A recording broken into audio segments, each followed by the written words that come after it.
Le petit monstre aime une fille qui ne l'aime pas. Le petit monstre fait les 100 pas. Une fois, 2 fois et puis 3. S'arrête, les semelles usées d'avoir tant marché. Il comprend pas et se demande à quoi bon vivre si l'être aimé ne vous aime pas. Le petit monstre, les doigts tremblants, se raisonne et cherche dans son crâne cohérence. Il écrit, essaie de manipuler son esprit pour y trouver délivrance. Il essaie mais n'y arrive pas, il essaie même de croire en des choses qui n'existent pas. Il comprend pas, se dit qu'il doit être une merde et que jamais il ne l'aura. Ce sera qu'en rêve qu'il pourra la prendre dans ses bras. Ces moments qu'il aimerait partager avec elle, jamais ça n'arrivera et ça, il ne le supporte pas.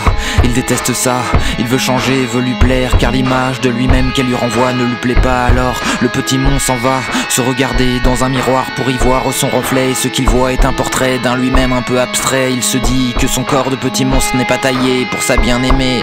Il se dit, je ne sais pas, quoi qu'il en soit, ça ne va pas. Alors peu à peu ses perceptions de son portrait se durcissent. Il doit changer, perfectionniste, et pour elle il aura la volonté de changer. La voix du petit monstre commence à se dédoubler, les sourcils froncés.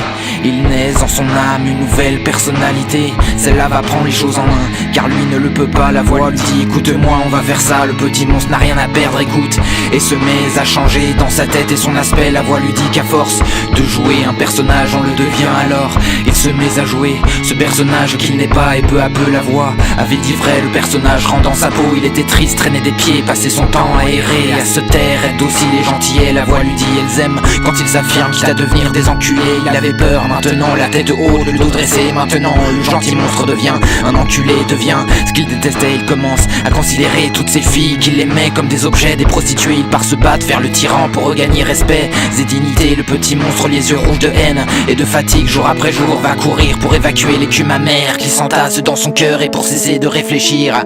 Le temps passe, le petit monstre maintes fois déjà a changé, tandis que toutes ces putes le désirent et désormais le veulent comme un trophée. La fille qu'il aimait ne le regarde toujours pas. Il comprend qu'il peut changer autant de fois d'apparence, de personnage, elle aimera pas. Et c'est comme ça parce qu'il est lui, l'identité de ce qu'il est collée à sa peau, impossible à effacer. Pourtant ce n'est pas comme s'il n'avait pas essayé de changer, quitte à se blesser, blesser les autres, se brûler. Quoi, tout ça pour rien. Comme un flash il se voit gravir tous les défis, les paliers, les obstacles. Il se voit en haut de sa tour d'ivoire à l'apogée. Même là il se voit seul dans le noir, les yeux marqués par son passé, toujours là à faire les 100 pas. Et la fille qu'il aime ne le calcule toujours pas. Il comprend qu'aussi haut il montera, qu'aussi bon ou méchant il deviendra, non jamais il ne l'aura, non jamais elle ne l'aimera. Le petit monstre hurle, le petit monstre de rage crache son cœur de son corps parce qu'il le brûle, et de son poing le jette à terre, le piétine, les voix crient avec lui. Le petit monstre se meurt d'amour, et après un silence lui rappelant sa réalité.